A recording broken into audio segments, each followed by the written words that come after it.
And Kadir Ustun, he's the executive director of the SETA Foundation here in Washington. Kadir, always great to have you on. Thank you. So we heard from the U.S. president there in that report. He is clearly declaring victory in Syria for this entire, he's essentially taking credit for it. He said this was an outcome created by the U.S. and nobody else. We've done something really special here. Is that really how things unfolded? Well, he's obviously in need of sort of containing the domestic backlash by Congress and by the media about this. I think he didn't expect the kind of reaction he received on the pullout decision.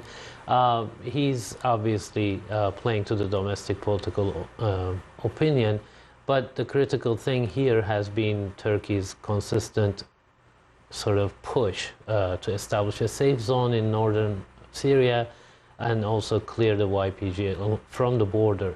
And when there was no other option for Turkey, because Turkey offered to work with the US many times, US has refused, stalled, expected Turkey to contend itself with patrols in that region, but that wasn't good enough for Turkey. Does Turkey recognize what President Trump is saying as just political rhetoric? Because it seems that the narrative from the beginning was Trump pulled troops out to allow Turkey to go in and create this safe zone along the border. And, is that how indeed that unfolded? Or was it President Trump saying, we have waited long enough, get American troops out of there? I guess a bit of both, but it's the decisiveness of the Turkish side. I mean, this has been going on for 5 years since the U.S. started helping YPG in the name of fighting ISIS. But I guess it's like a chicken and an egg question. So was it President Trump that gave the green light for President Erdogan to go in, or was it President Erdogan saying, get your guys out, we've waited long enough? We saw at the UN, President Erdogan presented plans, maps. He showed it to the whole world what he intended to do. Of course, Trump never wanted to be there from the beginning. He wanted to pull out last Christmas, end of last year. This is the, I guess, third, fourth time that he's announcing a pullout from Syria. But obviously, the military bureaucracy in this country is not happy with that decision for a variety of reasons, regional, strategic balance, etc. So we can say that this is a win-win for the Trump administration as well as Ankara here.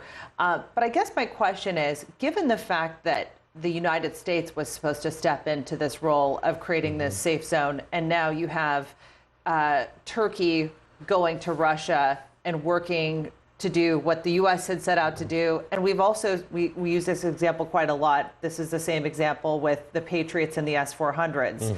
When the U.S. wouldn't sell the Patriots to Turkey, Turkey then went to the S-400s. Are we seeing a shifting dynamic of who Turkey can trust when it comes to its own domestic security? Well, the problem is the United States hasn't been leading since Obama years. It's not affirming its commitments under NATO as forcefully as it should. It's not leading on regional crises like Syria. On the other hand, Russia is on the ground doing things and delivering certain limited things, of course, within their own national interest perspective. But Turkey feels like they're able to get things moving on the ground, not as fast as they would like, but on the U.S. side, not only that the U.S. is not leading, but actually supporting a terror organization that's coming after Turkey. What does Russia expect from the alliance with Turkey? Russia, obviously, this analysis has been repeated many times. It wants to be the kingmaker. It has influence on the ground. It has military assets all around the region. Obviously, Putin has determined that it's in their national interest to make sure Assad survives and the opposition does not win. And that has been their policy. But that policy is succeeding to a great extent, largely because the U.S. refuses to lead on Syria. And this has been apparent for several years now. All right. Kadir Ustun, really appreciate your analysis. As always, thanks for coming back.